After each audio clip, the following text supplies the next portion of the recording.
ദൈവനാമത്തിന് മഹത്വം ഉണ്ടാകട്ടെ.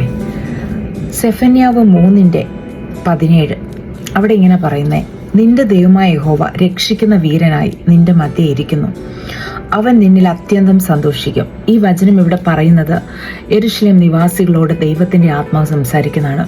രക്ഷിക്കുന്ന വീരനായിട്ട് ദൈവം നിങ്ങളുടെ കൂടെയുണ്ട് എന്നുള്ളത്.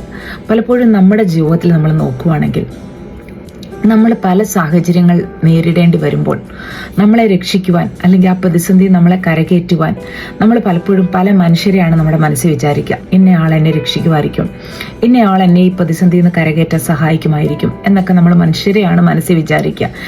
എന്നാൽ പലപ്പോഴും നമ്മൾ വിചാരിച്ച പോലെ ആ വ്യക്തികൾക്ക് നമ്മെ രക്ഷിക്കാൻ കഴിയാതെ വരുമ്പോൾ, ആ പ്രതിസന്ധിയിൽ നമ്മളെ ഒന്ന് സഹായിക്കാൻ കഴിയാതെ വരുമ്പം നമുക്ക് പലപ്പോഴും നിരാശ വരാറുണ്ട്.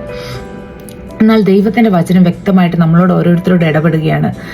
ദൈവം രക്ഷിക്കുന്ന വീരനായി, നമ്മുടെ ദൈവമായ യഹോവ രക്ഷിക്കുന്ന വീരനായി നിന്റെ മധ്യേ ഇരിക്കുന്നു. നമ്മുടെ കൂടെ ആ കർത്താവ് രക്ഷിക്കുന്ന വീരനായി ഇരിക്കുന്നുണ്ട്. പലപ്പോഴും നമ്മളത് തിരിച്ചറിയാതെയാണ് പല മുഖത്തേക്ക് നമ്മൾ നോക്കുന്നത്, പലരിലും നമ്മൾ ആശ്രയിക്കുന്നത്.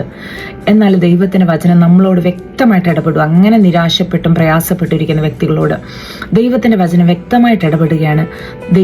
ദൈവം രക്ഷിക്കുന്ന വീരനായി നമ്മുടെ കൂടെയുണ്ട്. അതുകൊണ്ട് ദൈവത്തെങ്കിലേക്ക് നോക്കും. സാഹചര്യങ്ങളിൽ ദൈവം നമ്മെ രക്ഷിക്കും. ഇനി രക്ഷപ്പെടാൻ കഴിയില്ല, അത്ര പ്രതിസന്ധിയിലാണ് ഞാനെന്ന് വിചാരിക്കുന്നവർക്ക് രക്ഷിക്കുന്ന വീരനായ ദൈവം നമ്മോട് കൂടെയുണ്ട്. ധൈര്യത്തോടെ ഇരിക്കുക. ദൈവം ഈ വിഷയത്തിൽ നിങ്ങളെ തീർച്ചയായിട്ടും രക്ഷിക്കും. ഈ വചനങ്ങൾ ദൈവം നിങ്ങളെ അനുഗ്രഹിക്കട്ടെ. ആമേൻ.